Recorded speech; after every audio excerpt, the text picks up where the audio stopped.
Hello everyone, मेरा नाम विवेक मिश्रा है। IAS next case online YouTube platform पे आप सभी का स्वागत है। आज से हम एक नई सीरीज़ स्टार्ट करने जा रहे हैं, जिसमें हम आपका जितना भी करंट अफेयर्स है जो रेलेवेंट होगा एग्ज़ाम पॉइंट ऑफ व्यू से आने वाले यूपीपीसीएस और बीपीएससी एग्ज़ाम के लिए उसको कवर करेंगे। साथ साथ हम इसमें करंट अफेयर्स के साथ साथ कुछ एक्स्ट्रा टॉपिक भी करेंगे जो हमें लगता है कि ज़रूरी है पढ़ना, जो हमारे आने वाले यूपीपीसीएस या बीपीएससी एग्ज़ाम के लिए में आएगा। ऐसा ही हम एक और सीरीज़ स्टार्ट करेंगे, अभी नहीं, थोड़े दिन बाद जब ये अपना यूपीपीसीएस और बीपीएससी का एग्ज़ाम हमारा हो जाएगा तो उसके बाद हम स्टार्ट करेंगे अपना यूपीएससी के लिए। एक हमारी सीरीज़ चल रही है जो आपको बाद में देखने को मिल जाएगी। अभी ये वीडियो आपको हमारे यूट्यूब चैनल पे मिल जाएंगे। साथ के साथ ये जो पीडीएफ आपको मिल रही है ये हिंदी इंग्लिश दोनों में होगी।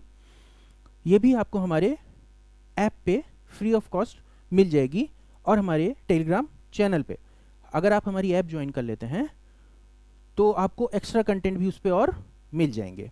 ठीक है, मैं जो ऐप का लिंक है उसको हम अपने डिस्क्रिप्शन बॉक्स में या कमेंट बॉक्स में डाल देंगे। सेम साथ हमारा जो टेलीग्राम का लिंक है वो भी आपको उसमें मिल जाएगा। आज हम करते हैं बजट, स्टार्ट करते हैं। बजट का आज हम दो पार्ट में डिवाइड करते हैं। पहला बजट हम पढ़ेंगे बेसिकली जो हमारे बजट के मेन प्रोविज़न है। बजट क्यों बनाते हैं हम हर साल, बजट क्या आता है, बजट पेश होने में कितने डॉक्यूमेंट आते हैं उसके साथ, उसके अलावा बजट में मेन जो उसकी डेफिनेशंस हैं, जो कई सारे घाटे हैं उनको कैसे कैलकुलेट करते हैं, ये सब हम पढ़ेंगे बेसिक्स। इसके आगे हम आज फिर उसके बाद हम बजट में जो मेन प्रोविजंस आए हैं, बजट इस बार जो अनाउंसमेंट्स हुई हैं उनको करेंगे। ठीक है, पूरा बजट हम नहीं करेंगे क्योंकि पूरा बजट करने की ज़रूरत नहीं है। हम मेंस का नहीं पढ़ाई कर रहे हैं, हम अभी प्री की पढ़ाई कर रहे हैं। प्री में जो आएगा वो हम करेंगे बाद में। जब अभी मेंस का हम करेंगे तो हम फिर से एक सीरीज चलाएंगे जिसमें हम मेंस का भी कंप्लीट करेंगे।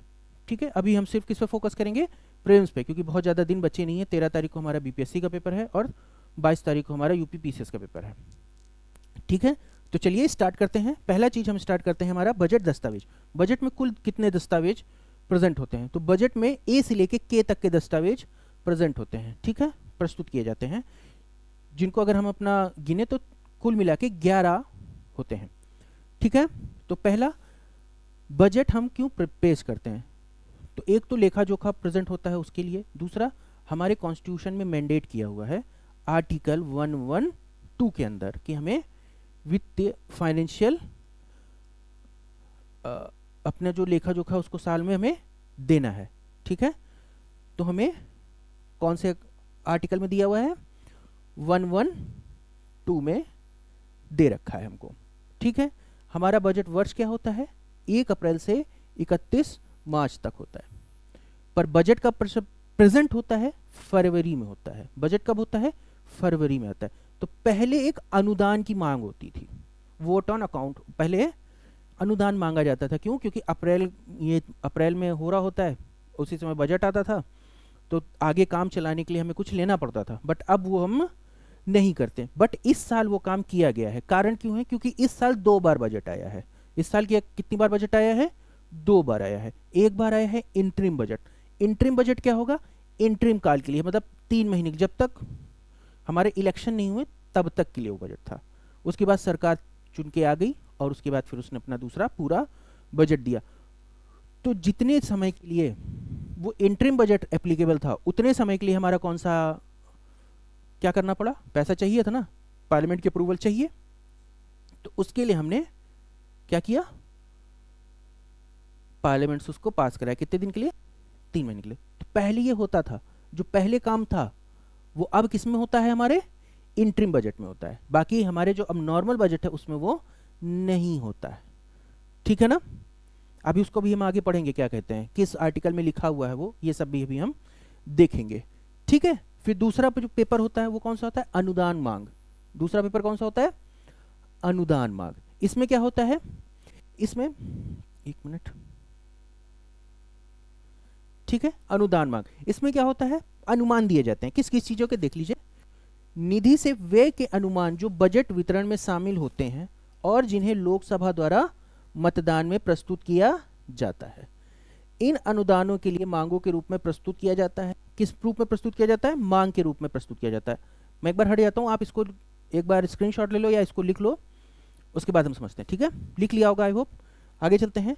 सामान्य व प्रत्येक मंत्रालय, याद रखिएगा, सामान्य एवं प्रत्येक मंत्रालय विभाग अपना सेवा के लिए अलग अलग मांग प्रस्तुत करता है। कुल मांगे इस बार कितनी थी? 102 थी। ठीक है, कुल मांगे कितनी थी? 102 मांगे थी। ठीक है, आगे बढ़ते हैं। यानी राजस्व व्यय, पूंजीगत व्यय, राज्य और केंद्र शासित प्रदेशों को अनुदान एवं सेवाओं से संबंधित ऋण और अग्रिम राशि अनुदान के लिए शामिल की जाती है। तो अनुदान में क्या क्या शामिल किया जाता है, एक बार फिर से देख लेते हैं, क्लियर कर रहा हूं उसको, लिख लीजिए आप कि अनुदान में कौन कौन सी मांगे आती हैं। तो अनुदान में मांग आती पहली राजस्व। ये आपका एक पोटेंशियल प्री का क्वेश्चन हो सकता है कि अनुदान में कौन कौन सी मांगे आती हैं। तो राजस्व व्यय, पूंजीगत व्यय, ठीक, राज्य एवं केंद्र शासित प्रदेशों को अनुदान और उस सेवा से संबंधित ऋण तथा अग्रिम राशि अनुदानों के लिए शामिल होता है। ठीक, आगे चलते हैं, आगे चलते हैं। हमारा सी पार्ट देखते हैं, तीसरा प्राप्ति बजट। प्राप्त कितना होता है और खंड व्यय। प्राप्ति में कुछ बहुत ज्यादा है नहीं। डी में चलते हैं जो हमारा इंपॉर्टेंट है। इसमें क्या होता है, इसमें क्या है, बजट खंड 1 जो राजस्व है और पूंजी व्यय में संबंधित होता है। इसमें योजना, टिक कर देता हूं, आप वो मेन चीज लिख लीजिए। इसमें योजना तथा गैर योजना से संबंधित अनुमानों का विवरण होता है। ये देखिए जो मैंने आपको दिया है ना, अब आपको पता होगा कि ये अलग हिस्सा तुम्हारे यहाँ, इसको दोनों को अलग किया गया। ऐसा नहीं है, अभी भी होता है, थोड़े बहुत जगह पे होता है। कारण क्या है, ये जो मैंने आपको डॉक्यूमेंट दिया है, ये इस साल का जो बजट है उसमें क्लियरली लिखा हुआ है। इस साल के बजट में ये लिखा हुआ है, ठीक है ना। जो मैं आपको यहाँ दे रहा हूँ ये सब इस साल के बजट में लिखा हुआ है। ठीक, दूसरा क्या है, अलग अलग जानकारी नहीं, जो सामान्य व्यय, गैर योजना व्यय और योजना आवंटन से संबंधित होते हैं। इसमें लिंक बजटीय और बच्चों के कल्याण के लिए योजनाओं के लिए बजट प्रधानों से संबंधित बयानों का उल्लेख होता है। तो ये जो व्यय बजट होता है ये 3-4 काम कर रहा है। पहला, योजना तथा गैर योजना, मैं कलर बदल देता हूं,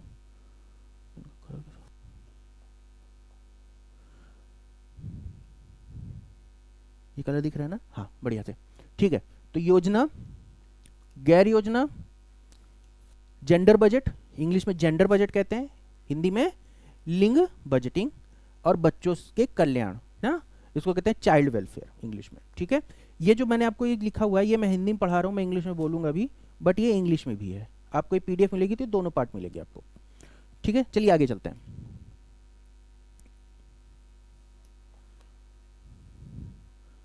ई में चलते हैं।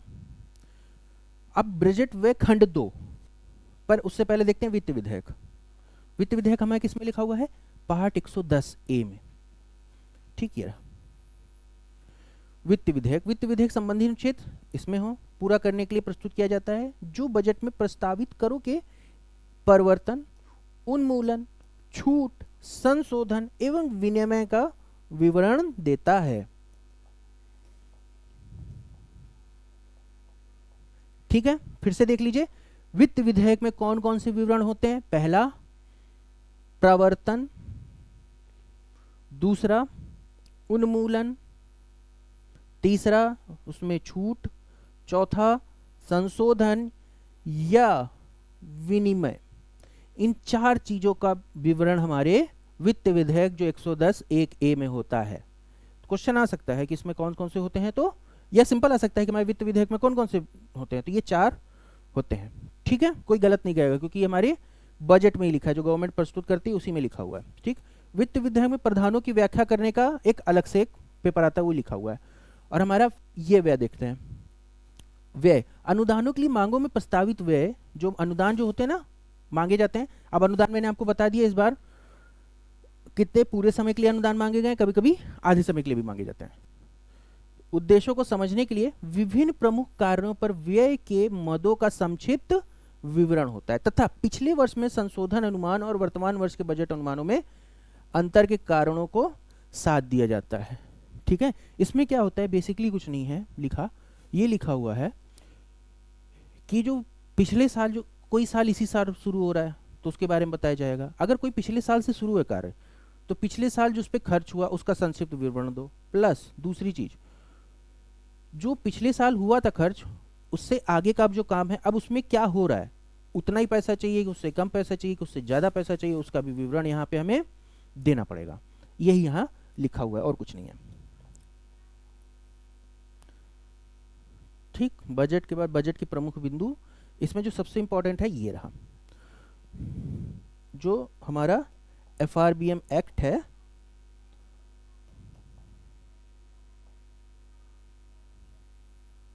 FRBM एक्ट है, उसमें कौन कौन से डॉक्यूमेंट पेश होते हैं उसको लिखा जाता है। पहला 3 डॉक्यूमेंट, 1 2 3, कौन कौन से हैं? 3। सार्वत्रिक आर्थिक रूपरेखा विवरण, दूसरा मध्यम अवधि के राजकोषीय नीति का विवरण, तीसरा राजकोषीय नीति का रणनीति विवरण। ठीक है, ये बेसिकली 3 दिए जाते हैं। अब इसमें और क्या है, जैसे राजस्व, कौन कौन सी चीजें कंसिडर की जाती हैं, तो राजस्व घाटा यानी रेवेन्यू डेफिसिट, राजकोषीय घाटा मतलब फिस्कल डेफिसिट, कर से जीडीपी अनुमान मतलब टैक्स टू जीडीपी रेशियो या अनुमान, तथा वर्ष के अंत में कुल लंबित ऋण मतलब साल के अंदर टोटल डेब्ट कितना है। ठीक है, परसेंटेज फॉर्म में बोला जाता है कि 60%, आइडियली बोला गया 60% होना चाहिए, 40 सेंटर का 20 स्टेट का, बट ऐसा है नहीं, अभी ज़्यादा चल रहा है। ठीक है, उसके बाद एक आते हैं हम अपना राजस्व देख लेते हैं, राजस्व खाता। इस पर डायरेक्ट क्वेश्चन आता है, राजस्व खाता। राजस्व खाता में प्राप्तियों में किन किन चीज़ों से हमारी प्राप्तियां आती हैं, यहाँ पे हम वो देखेंगे। क्या देखेंगे? राजस्व खाते में वार्षिक प्राप्तियां किन किन चीज़ों से होती हैं, ये सारा एक वैल्यू है, उसको आप अगर याद कर लेंगे तो कभी क्वेश्चन गलत नहीं होगा। क्वेश्चन कभी भी आ सकता है इसमें। इस बार आरओ में भी थोड़ा पेपर चेंज हुआ, तो पूरा चांसेस है कि इस बार यूपीपीसीएस में भी थोड़ा पेपर चेंज होगा, तो यहाँ पे उससे भी आ सकता है। तो चलिए देखते हैं।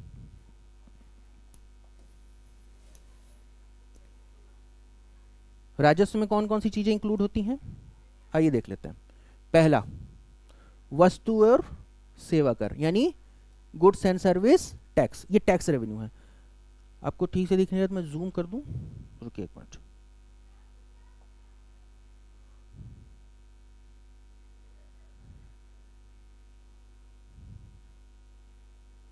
अब दिखाई दे रहा है? ठीक है, तो पहला, सबसे पहला पार्ट क्या है इसका? वस्तु एवं सेवा कर, जीएसटी। पहला पार्ट क्या है इसका? जीएसटी। पहला पार्ट है इसका जीएसटी है। ठीक है, पहला पार्ट है जीएसटी। जीएसटी में कौन कौन से आ रहे हैं? तीनों देखिए लिखा हुआ है। केंद्रीय वस्तु कर मतलब सीजीएसटी, राज्य यानी आईजीएस, सॉरी स्टेट का मतलब है यूटी वाला। फिर कौन सा आ रहा है? जब दो स्टेट्स के बीच में जब मतलब हमारा व्यापार हो रहा है, कर आ रहा है, उसको करें आईजीएसटी। आवाज आ रही है ना सही से? ठीक है। और लास्ट में goods and service cess compensation सेक्स है, goods and service tax compensation सेक्स है, सेस है जो। ये हमारा 4 चीजें आ रही हैं। हम सेंटर की बात कर रहे हैं ना, हम स्टेट की बात तो कर नहीं रहे, इसलिए यहां एसजीएसटी नहीं आएगा। एसजीएसटी यहां पे नहीं आएगा। क्यों? क्योंकि हम यहां पे सेंटर की बात कर रहे हैं, संघ की, सेंट्रल गवर्नमेंट की बात कर रहे हैं, जो उनकी प्राप्तियां हैं उनकी बात कर रहे हैं, ना कि हम स्टेट गवर्नमेंट की प्राप्ति कर रहे हैं। तो सेंट्रल गवर्नमेंट को कौन कौन सी प्राप्तियां आती हैं, फिर से याद कर लीजिए। जीएसटी में एक तो आता है हमारा सीजीएसटी मतलब केंद्र वस्तु एवं सेवा कर, दूसरा आता है हमारा यूटीजीएसटी मतलब union territory goods and service tax, Hindi में संघ राज्य क्षेत्र वस्तु एवं सेवा कर, तीसरा आता है हमारा इंटीग्रेटेड जीएसटी आईजीएसटी मतलब एकीकृत वस्तु सेवा कर, और चौथा हमारे पास आता है वस्तु एवं सेवा कर क्षतिपूर्ति उपकार, वस्तु एवं सेवा कर क्षतिपूर्ति उपकार, goods and service tax compensation cess. ठीक है, ये 4 चीज हो गई। ठीक, पहला चीज रेवेन्यू में। दूसरा आय तथा व्यय कर, आय तथा व्यय कर। आय मतलब जो आप आय में, आय आपकी आती है, और जो व्यय मतलब जो आप खर्च करते हैं। ठीक है, तो पहला निगम कर, कॉर्पोरेट टैक्स, कॉर्पोरेशन टैक्स, निगम कर। पहला कौन सा आता है? निगम कर। दूसरा आता है, ये भी इंपॉर्टेंट है, निगम कर को छोड़कर अन्य आय पर कर, ठीक है। निगम कर को छोड़कर अन्य आय पर कर कौन कौन सी हैं, जैसे होटल, ब्याज, फ्रिंज बेनिफिट, है ना, अनुवंशी लाभ, अनुवंशी लाभ, अरे इसमें बहुत सारे टैक्स आते हैं, इनको ना जानिए, क्वेश्चन नहीं आएगा। यूपीएससी में बेसिकली आएगा, तो जब हम उसको पढ़ेंगे तब हम देखते हैं इसको। यूपीपीसीएस में आएगा, यूपीपीसीएस में इतना पूछ सकता है कि कोई ऐसा लाभ होता है क्या, हाँ होता है, ठीक है। और आय और व्यय पर अन्य कर अगर होगा, अगर आपको लगता है आप कमेंट कर दीजिएगा हमारे यूट्यूब पे। तो ये जो अनुवंशी लाभ कर है ना, इसके लिए हम अलग से वीडियो बना देंगे, ठीक है। ये देख लिया आपने, मैं इसको थोड़ा सा किनारे कर देता हूं, आप चाहो तो लिख लो, ठीक है। आगे हम चलते हैं, जो तीसरा पार्ट है हमारा संपत्ति एवं पूंजी का पे लेन देन पे है।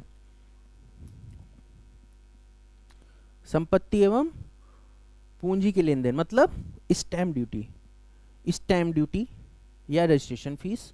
दूसरा estate duty, tax on wealth and security transaction tax, STT. अब वेल्थ टैक्स तो है नहीं, तो टैक्स ऑन वेल्थ क्यों लिखा हुआ है, ठीक है ना। अभी हम स्टेट के लिए बात कर रहे हैं, तो अभी हमें इसको जानने की बहुत ज़रूरत है नहीं, बट अगर आप चाहोगे तो जो मैंने ऊपर अभी आपको अनुसांग जो हमारा ऊपर वाला जो टैक्स है उसको छोड़ा, फिर नीचे भी मैं इसको जो हमारा वेल्थ टैक्स ऑन वेल्थ है इसको छोड़ रहा हूँ, इसको हम एक वीडियो में बना देंगे अगर आप चाहोगे तो, ठीक है। आप कमेंट कर दोगे, हम बना देंगे इसको अलग से, क्योंकि अभी यहाँ बनाने की जरूरत है नहीं, वीडियो फालतू का एक्स्ट्रा नॉलेज होगी जो कि हमारे ज़रूरत की नहीं है अभी एज ऑफ नाउ। बाकी पेपर तो होगा तो उसके बाद तो हम देख ही लेंगे, एक्स्ट्रा नॉलेज के लिए तो क्लास बना ही सकते हैं, ठीक है ना। तो यहाँ कौन कौन से यूज़ हो रहे हैं देख लीजिए आपका, स्टैम्प एंड रजिस्ट्रेशन फी, संपाद शुल्क, संपत्ति एवं प्रतिभूति संव्यवहार कर मतलब सिक्योरिटी ट्रांजैक्शन, इसे एसटीटी कहते हैं,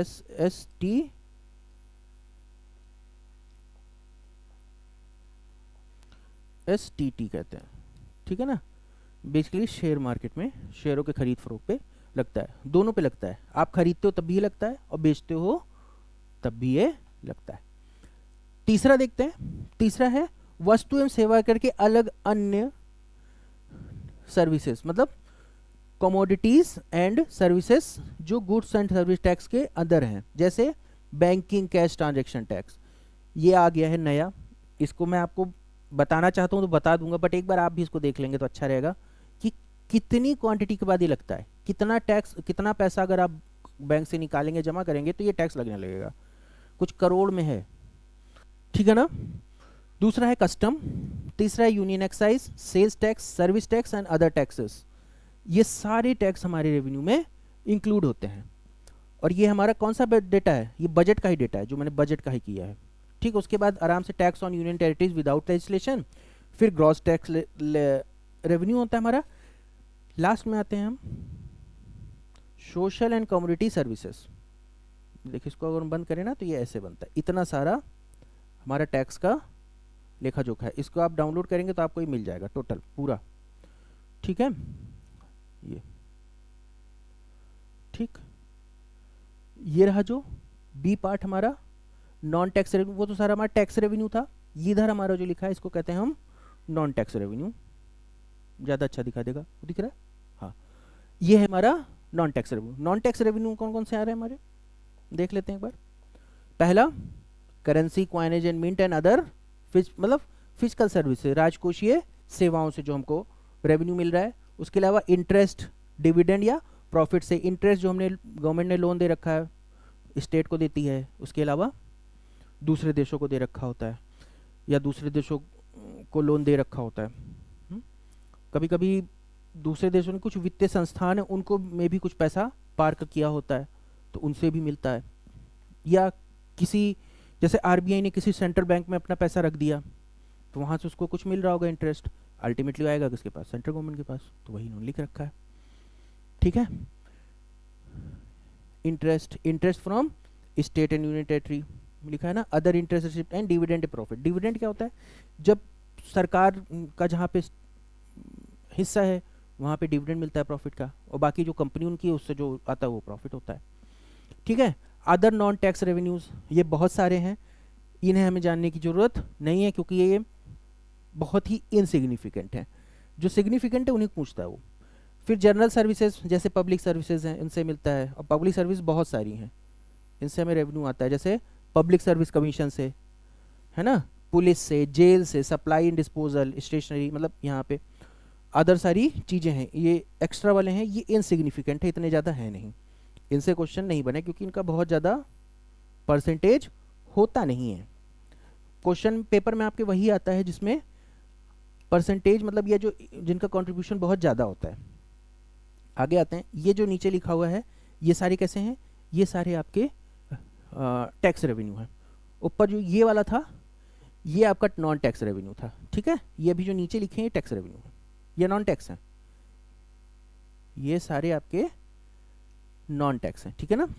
ये जो नीचे लिखे हुए यहाँ तक ये सारे नॉन टैक्स हैं, अलग अलग हैं, एक बार इनको आप देख लीजिएगा। जैसे सामाजिक सेवाएं, सोशल एंड कम्युनिटी सर्विसेज, ये लिखा हुआ है, इसमें गवर्नमेंट को हर जगह से कुछ ना कुछ रेवेन्यू होता है, इस सारा इसमें लिखा हुआ है कि क्वेश्चन अगर आ जाता है तो आप इसको कर सकते हो। ये आपके मेंस में भी काम आता है कि रेवेन्यू बढ़ाने के लिए जरूरी कि हम टैक्स बेस तो बढ़ाएं, उसके अलावा ये जो सर्विसेज है ना, इसमें और सर्विसेज अगर इंक्लूड कर देंगे तब भी हमारा टैक्स बढ़ता है, पर वो देखते हैं मेंस में देखेंगे, अभी नहीं देखते हैं, ठीक है। तीसरा भाग देखते हैं, ये देखिए सरकार, तीसरा भाग मतलब कैपिटल अकाउंट वाला, ठीक। विवरण 3, भारत सरकार का लोक, ये देखिए कहाँ कहाँ से और गवर्नमेंट को पैसा मिलता है। तो जो स्मॉल सेविंग स्कीम्स है ना, जैसे आपकी होती है किसान क्रेडिट कार्ड, क्रेडिट कार्ड कह रहा हूँ, किसान विकास पत्र, किसान विकास पत्र से आप लोग मतलब उसमें पैसे जमा करते हो। स्मॉल सेविंग स्कीम्स होती हैं, स्मॉल स्मॉल छोटी छोटी, तो किसके पास पैसा जाता है, गवर्नमेंट के पास जा रहा है। दूसरा state provident fund, postal insurance, other, ये सारा पैसा जो लिखा है ना, railway fund, central road infrastructure fund, ये सब कहाँ जा रहा है, सेंटर के पास पैसा जा रहा है, ये सब उनका कैपिटल वाला पार्ट है। फिर आते हैं अब हम सेंट्रल बजट पे। अब हम बजट में देखते हैं, इसमें दो चीज़ें हम देखेंगे, ये रहा इंग्लिश वाला पार्ट, ये पीडीएफ आपको मिल जाएगी, आप इस पर डाउनलोड कर लीजिएगा। अभी हिंदी पे चलते हैं, ठीक है।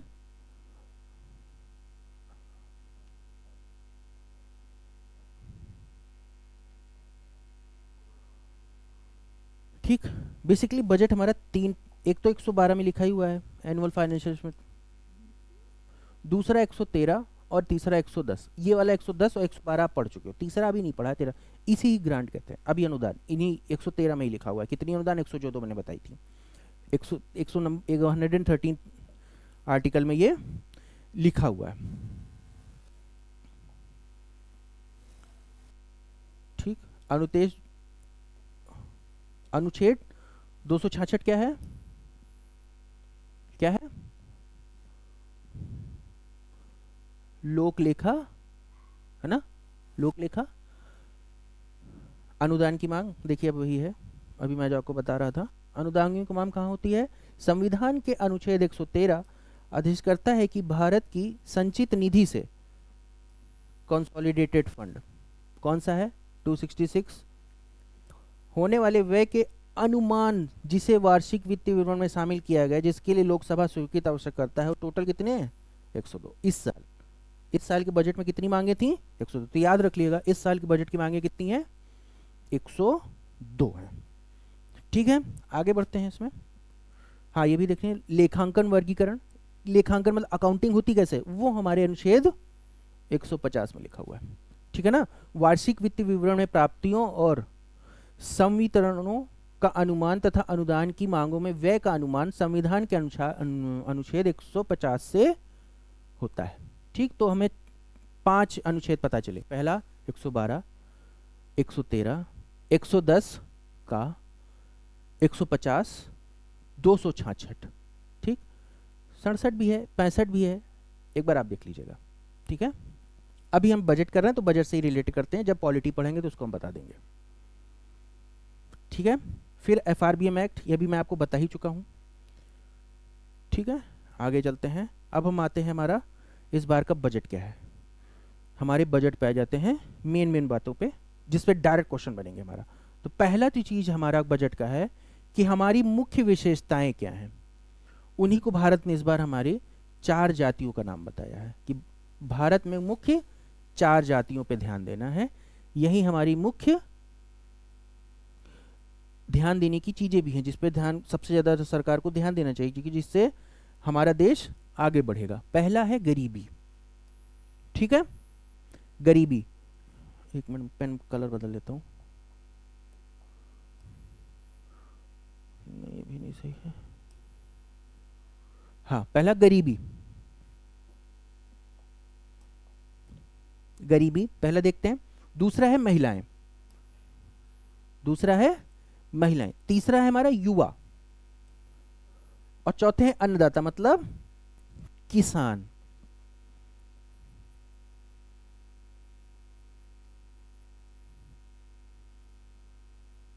चौथे हमारे किसान। ठीक है ना, ये 4 लोगों को कहा है कि हमारी 4 जातियां हैं, और यही मुख्य लोग हैं जिसमें हमें बहुत ध्यान देना है, क्योंकि मेजॉरिटी ऑफ डिप्राइवेशन और हमारे गरीब बेरोजगार किस एरिया में आ रहे हैं? गरीब, पोवर्टी। तो यहाँ पे हमारे एसडीजी में पहला ही हमारे जितने एसडीजी हैं उसमें काम नहीं कर पाएंगे, है ना। दूसरा महिलाएं, महिलाओं का पार्टिसिपेशन अच्छा नहीं हो पाएगा।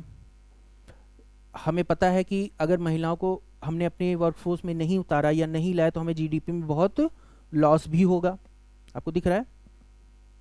आपको हमें बहुत लॉस भी होगा। तीसरा युवा, हमें अब अपना डेमोग्राफिक डिविडेंड अगर हासिल करना है, हमें युवाओं को स्किल देना है, साथ साथ उनको नौकरी भी प्रोवाइड कराना है, जिससे हमारा देश आगे बढ़ेगा। और लास्ट में अन्नदाता, एग्रीकल्चर। अगर हम अपनी इंडस्ट्री, हमें इंडस्ट्री या हमें किसी भी चीज़ को अपने को सस्टेन कराना है, तो हमें सबसे पहले किसको देखना है? एग्रीकल्चर में। एग्रीकल्चर नहीं होगा तो बाकी कोई चीज़ नहीं होगी, क्योंकि जितना भी रॉ मटेरियल है वो कौन प्रोवाइड कराता है? एग्रीकल्चर प्रोवाइड कराता है। तो हमें 4 जातियां हैं, कौन कौन सी याद कर लेते हैं? 4 जातियां, गरीब, महिला, युवा और अन्नदाता। गरीब, महिला, युवा और अन्नदाता, 4 मुख्य जातियां हैं। आगे चलते हैं। ठीक, 4 जातियां देख ली। अब क्या करना है? अब बजट के मुख्य विषयों को देखना है। मुख्य विषय कौन कौन से हैं? यहां भी 4 हैं। मुख्य विषय कौन से हैं? 4। रोजगार, जातियों में किसको किसके लिए हो जाएगा? गरीब, युवा, महिला। ठीक, कौशल प्रशिक्षण, युवा। एमएसएमई, जितनी ज्यादा एमएसएमई बनेंगी उतना ज्यादा रोजगार के अवसर बढ़ते हैं। और मध्यम वर्ग, मध्यम वर्ग को भी, क्योंकि हैंड टू माउथ होता है, मध्यम वर्ग बहुत ज्यादा पैसे वाला नहीं होता है। अगर उसको सुविधाएं नहीं मिलेंगी, आगे बढ़ने के मौके नहीं मिलेंगे, तो विकास उसका भी रुक जाएगा। तो हमें 4 देखने, क्या? रोजगार, कौशल प्रशिक्षण, एमएसएमई और मध्यम वर्ग। तो हमारी 4 जाति कौन सी हैं? जाति गरीब, महिला, युवा और अन्नदाता। मुख्य विषय क्या हैं बजट के? रोजगार, माफ करिएगा, रोजगार, कौशल प्रशिक्षण, एमएसएमई और मध्यम वर्ग। तो अब देखते हैं एक एक को। ऐसी 9 प्रायोरिटी भी बनाई हैं गवर्नमेंट ने। क्या बनाई है? 9 प्राथमिकताएं भी बनाई हैं। ठीक है ना। भारत के विकास के लिए कितनी प्राथमिकता बनाई है? 9 प्राथमिकताएं बनाई हैं। एक एक करके हम सारी प्राथमिकताएं देखते हैं। तो पहली प्राथमिकता हमारी है, क्या है? कृषि में उत्पादन और अनुकूलनीयता। ठीक है, मतलब उत्पादन को भी बढ़ाना है, पर ऐसा उत्पादन नहीं बढ़ाना है कि जिससे हमारा लैंड खराब हो जाए या एनवायरमेंटल प्रॉब्लम आ जाए। तो ऐसा हमें उत्पादन बढ़ाना है कि वो अनुकूल भी हो और उत्पाद भी करे, जिससे हमारे अन्नदाता, पहली चौथी जाति, अन्नदाता को जो भी वो उगा रहा है उसका अच्छा दाम मिल पाए। साथ में बाकी जो 3 हैं, एनवायरमेंट और इससे रिलेटेड सर्विसेज भी कोई प्रभावित ना हो। ठीक, रोजगार में भी प्रॉब्लम आती। अगर अनुकूल नहीं होगा, पॉल्यूशन बढ़ेगा, तो हमारा लेबर जो है वो कैसा होगा? बीमार होगा, अनहेल्थी होगा, जिससे रोजगार के संकट पैदा होंगे। कौशल विकास करना और कौशल ग्रहण करना दोनों अलग बात है। तो कौशल विकास तो होगा, ठीक है, हम प्रोग्राम चला रहे हैं, बट वो जो कौशल वो कितना ग्रहण कर पा रहा है वो इसके हेल्थ पे डिपेंड करेगा। ठीक है, एमएसएमईज को ज़्यादा अच्छे मजदूर या लोग नहीं मिल पाएंगे।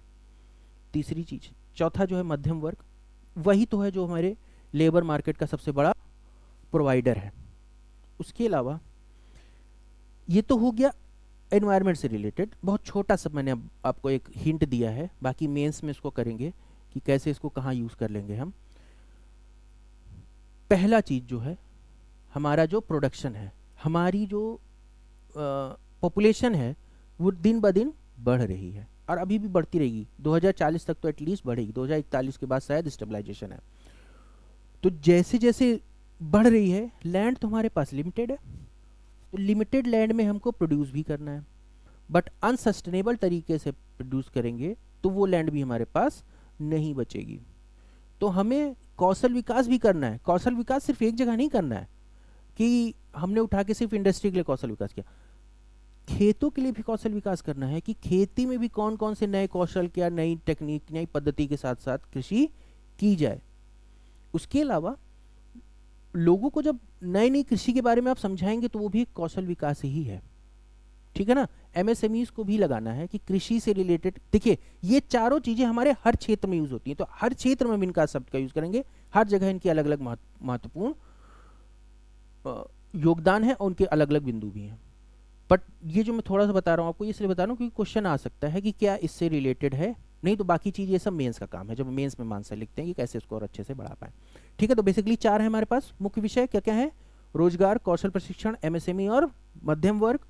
फिर 9 क्या है, भारत के विकास के लिए विकसित भारत, भारत का विकास नहीं बोला है, भारत विकसित भारत बोला है। अब इसमें भी अलग अलग है, विकसित भारत, विकासशील भारत में अंतर कैसे होगा, तो चलिए देखते हैं। अभी ये हमारा मेंस का टॉपिक है विकसित भारत। विकसित भारत में क्या है, 9 प्रायोरिटी बनाई गई है। क्या बनाई गई है, 9 प्रायोरिटी। तो उसमें सबसे पहली कृषि है। आइए देखते हैं कृषि को। कृषि में सबसे पहले क्या है, उत्पादकता और अनुकूलता। उत्पादकता और अनुकूलता, उत्पादकता और अनुकूलता, कृषि में उत्पादकता तथा अनुकूलता। तो पहला क्या करना है,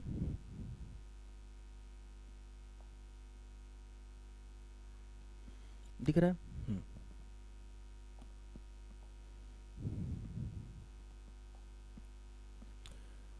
एक राष्ट्रीय सहकारिता नीति लाएंगे सहकारी क्षेत्र के लिए। दूसरा, सब्जी उत्पादन और आपूर्ति की श्रृंखला बढ़ाएंगे। सब्जी उत्पादन हमारे विटामिन मिनरल्स के लिए बहुत ही इंपॉर्टेंट है। तीसरा, आत्मनिर्भरता किस में लाएंगे, बेसिकली तेल में। आत्मनिर्भरता किस में लाएंगे, तेल में। ठीक है, हम बहुत ज़्यादा पाम ऑयल इंपोर्ट करते हैं, हमारा बहुत ज़्यादा फॉरेन एक्सचेंज भी बाहर जाता है, तो वनएबिलिटी भी बढ़ जाती है। कारण कि अगर उस देश में कोई दिक्कत होती है या उस देश में कोई प्रॉब्लम होती है तो हमारे देश में उसकी दर्द हमारे देश में महसूस किया जाता है। दूसरी चीज़, हम उस देश से मंगा रहे हैं, यानी हम पैसे तो खर्चा कर रहे हैं, तो ऐसा नहीं करते कि हम अपने देश में मंगाएं। तो जो हमारे अन्नदाता हैं, कौन सी जाति, पहली चौथी जाति, उसको इसका फ़ायदा मिलेगा। दूसरा, इसको उगाने के लिए कौशल विकास के लिए काम करना पड़ेगा, बजट बिंदु। दूसरा, कौशल विकास। तीसरा, जब नई नई चीज़ें पद्धति यूज़ की जाएंगी तो नए नए लेबर्स की ज़रूरत होगी या नए नए एंटरप्रेन्योर्स की ज़रूरत होगी। वो कौन देगा हमको, चौथा, मध्यम वर्ग और युवा।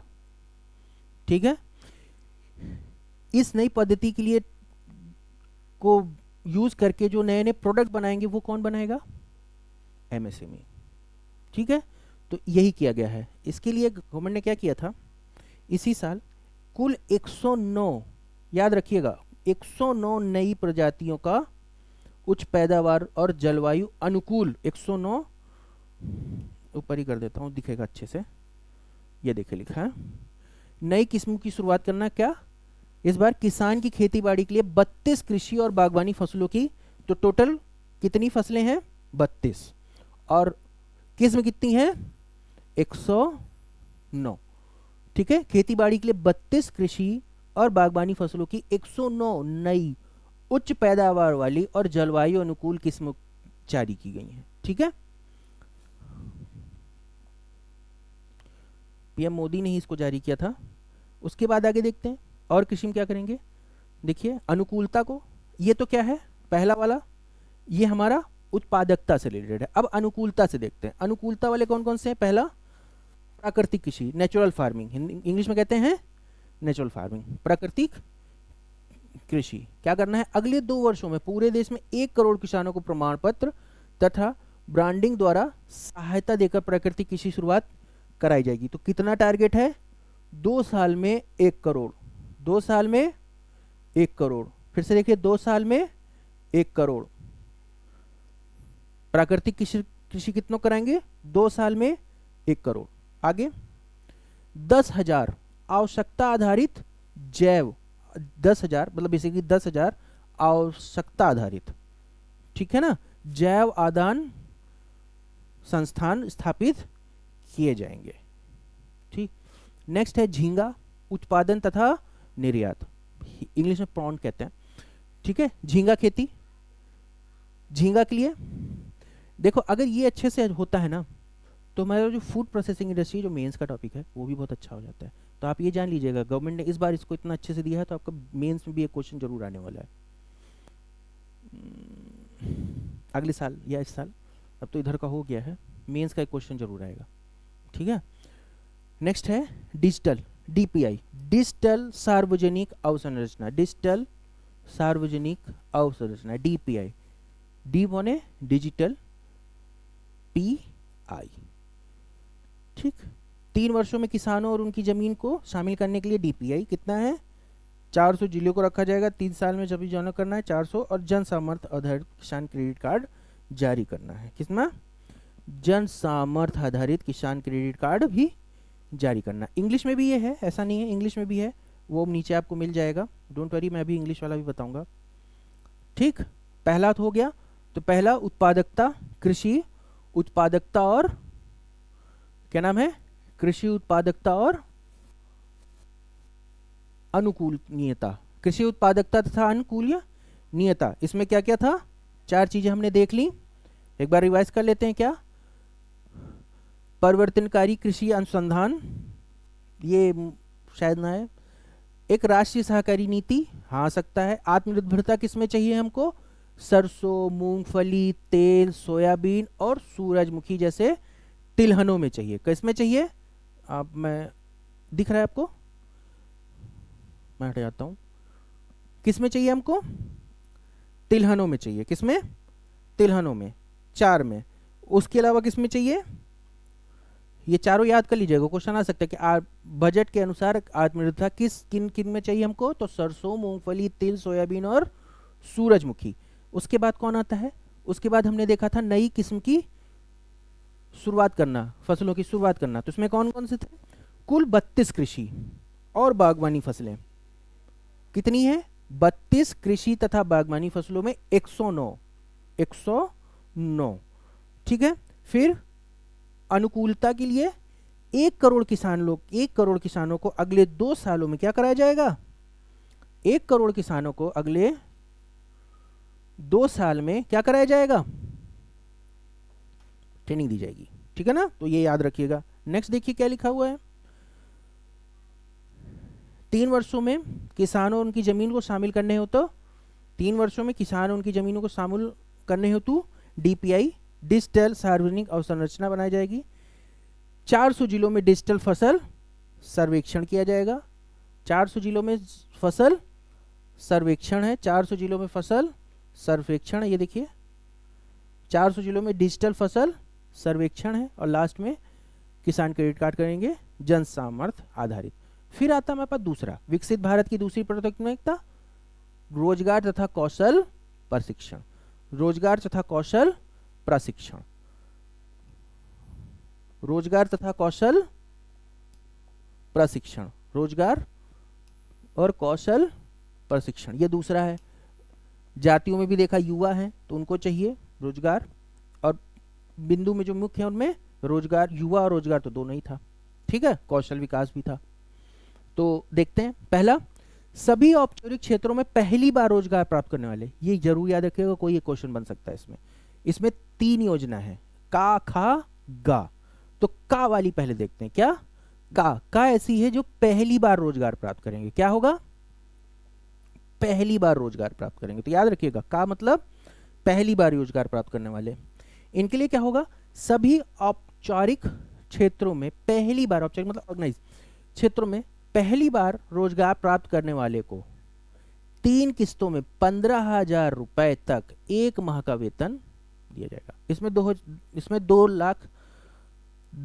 210 लाख युवाओं को लाभ मिलेगा। अब नंबर बड़ा बनाने के लिए 210 लिख लिया, बेसिकली लिखा है 2 करोड़ 10 लाख।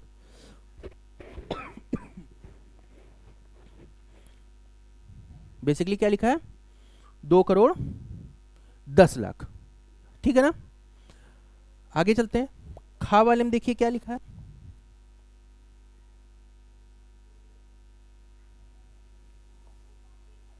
खा वाले में क्या होगा? फिर इसमें ये किसके लिए? बेसिकली विनिर्माण क्षेत्र। विनिर्माण क्षेत्र कैसा होता है? इसको मैन्युफैक्चरिंग क्षेत्र कहते हैं। आज समझने का बहुत आसान तरीका, विनिर्माण का मतलब ऐसी भी कोई चीज जो सेकेंडरी सेक्टर से आई है, मतलब मैन्युफैक्चरिंग से आई है, और उसको आप रिवर्स नहीं कर सकते। रिवर्स नहीं कर सकते अब आप। ठीक है ना?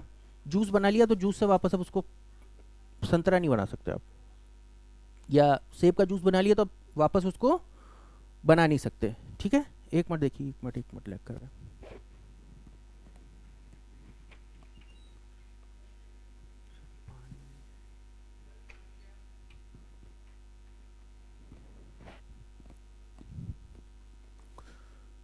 ठीक है, लिख लिया। आगे चलते हैं, अब फटाफट देखते हैं। दूसरा, पहली बार रोजगार प्राप्त करने संबंध पहले 4 वर्ष में अंशदान के लिए विशिष्ट पैमाना, पहले 4 वर्ष के लिए अंशदान। और दूसरा, इससे कितने लोगों को लाभ होगा? 30 लाख लोगों को। तो अभी 2 करोड़ 10 लाख होती थी, नहीं 240 लाख, यानी 2 करोड़ 40 लाख लोगों को फायदा होगा। अब तीसरी स्कीम देखते हैं। इसमें क्या है? नियोक्ताओं को सहायता, मतलब जो नौकरी दे रहे हैं उनको सहायता कैसे मिलेगी? सरकार नियोक्ताओं के ईपीएफ अंशदान के लिए उन्हें 2 वर्ष तक 3,000 रुपए प्रति माह देगी, और उससे 50 लाख लोगों को, ओवरऑल अप्रॉक्स 3 करोड़ लोगों को इससे फायदा होगा। आगे चलते हैं। कौशल प्रशिक्षण कार्यक्रम, 5 वर्ष की अवधि में 20 लाख युवाओं को कौशल प्रशिक्षण दिया जाएगा। तो कितने लोगों को दिया जाएगा 5 वर्ष में? 20 लाख। कितने लोगों को? 5 वर्ष में 20 लाख। 20 लाख युवाओं को क्या दिया जाएगा? कौशल प्रशिक्षण दिया जाएगा। परिणाम क्या होगा? एक उन्नत हब और स्पोक मॉडल बनाया जाएगा, जिससे 1000 औद्योगिक प्रशिक्षण संस्थानों को उन्नयन, मतलब उनका अपग्रेडेशन किया जाएगा। उन्नयन मतलब अपग्रेडेशन किया जाएगा। ठीक है ना? 1000 औद्योगिक प्रशिक्षण संस्थानों का। अब बहुत सारे सरकारी भी हो सकते हैं, प्राइवेट भी हो सकते हैं, आईटीआई वगैरह यही सब होती हैं। ठीक है? तो इनको क्या किया जाएगा? अपग्रेड किया जाएगा, और जिससे 20 लाख युवाओं को हम अगले 5 वर्षों में प्रशिक्षित कर देंगे। ठीक है? उसके अलावा एक और योजना है। क्या करेंगे इसमें कि सरकार जो है संवर्धित निधि की गारंटी के साथ 7.5 लाख रुपए का ऋण प्रोवाइड करेगी, जिसे प्रतिवर्ष 25,000 छात्रों को सहायता प्राप्त होगी। ठीक है ना? सरकार क्या करेगी कि अपनी गारंटी पे 7.5 लाख रुपए युवाओं को देगी, ऋण देगी। ठीक है? जिससे उनको लाभ प्राप्त होगा। ठीक, आगे देखते हैं। इसको लिख लिया आपने, बाकी 2 उतने जरूरी नहीं है। फिर तीसरे पे आते हैं हम।